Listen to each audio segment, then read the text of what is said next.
Hello everybody and welcome! In this video I will show you all charging methods for the headphones Skullcandy Grind. And the first one is to use a USB-C cable. So just connect it to USB-C port on the back. And we can see a LED light right here. And also if we open the case, we can see a flashing light here. So it means that it's charging. And also we have a second method is to use your phone.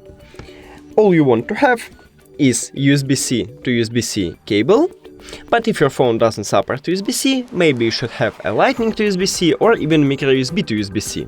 So just connect the cable to your phone and the second one to your headphones.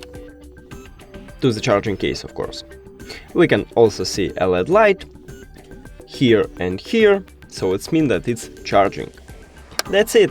Thank you for watching this video. If you found it helpful, please consider subscribing to channel and leave the like on the video. It's really important to us. See you later!